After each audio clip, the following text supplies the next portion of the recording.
Assalamualaikum warahmatullahi wabarakatuh. Perkenalkan, saya Julham Salatalohi dari kelas tingkat 2B Keperawatan Ambon. Di sini saya akan melakukan tindakan pemeriksaan fisik kepada pasien. Permisi Dek. Perkenalkan, saya Kara Julham. Di sini saya akan melakukan pemeriksaan fisik kepada Ade. Di sini saya memerlukan waktu 5-10 menit. Apakah Ade bersedia? Ya. Ya, terima kasih.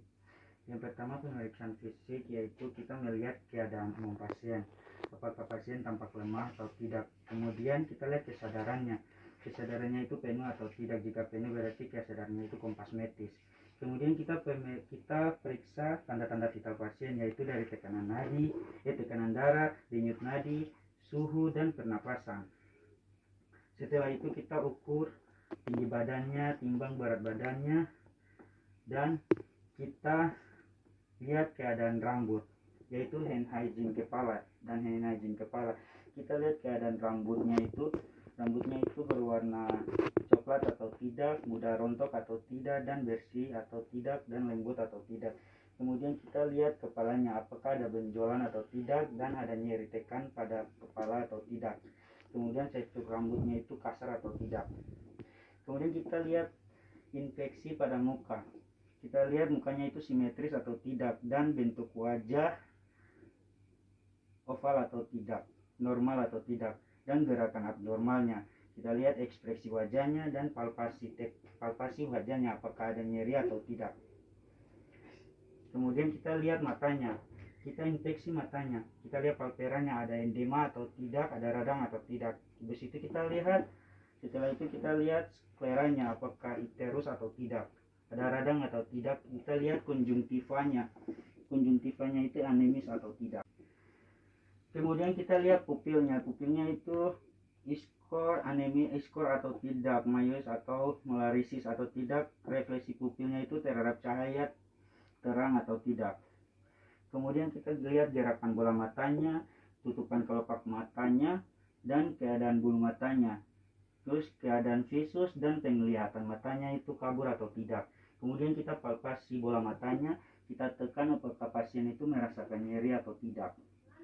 Kemudian kita lihat area mulutnya, kita infeksi mulutnya, kita lihat area gigi, apakah keadaan giginya itu bersih atau tidak, ada karang gigi atau tidak, dan pemakaian alat bantu seperti kawat gigi atau gigi palsu.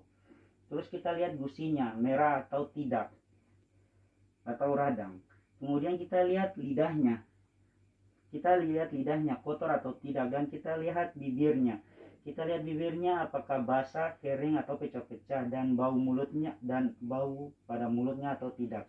Kemudian kita melihat kemampuan berbicaranya, apakah pasien mampu untuk berbicara dengan normal atau tidak. Kemudian kita periksa tenggorokan. Kita periksa tenggorokannya itu, kita lihat warna mukosanya dengan pen light, apakah warna mukosanya normal atau tidak, dan kita palpasi area tenggorokannya, apakah ada nyeri tekan atau tidak, dan kita menyuruh pasien untuk menelan apakah pasien merasakan nyeri atau tidak. Setelah itu kita palpasi area leher, yaitu kita infeksi kelenjar tiroid, apakah membesar atau tidak. Setelah itu kita palpasi kelenjar tiroidnya, teraba atau tidak, kaku atau tidak, dan kelenjar limfa membesar atau tidak. Kemudian kita melihat toraks atau pernapasannya, yaitu bentuk dadanya simetris atau tidak, dan bunyi pernapasan itu normal atau tidak. Setelah itu kita lanjut dengan infeksi area abdomen, yaitu kita lihat perutnya membuncit dan ada luka atau tidak. Kemudian kita palpasi hepar, apakah ada hepar atau tidak, dan ada nyeri tekan atau tidak.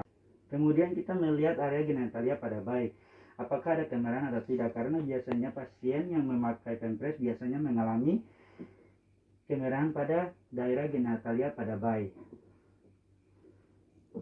Mungkin itu saja pemeriksaan dari saya. Terima kasih atas kerjasamanya. Jika ada perlu bantuan, Ade bisa memanggil saya di ruangan perawat. Terima kasih, permisi.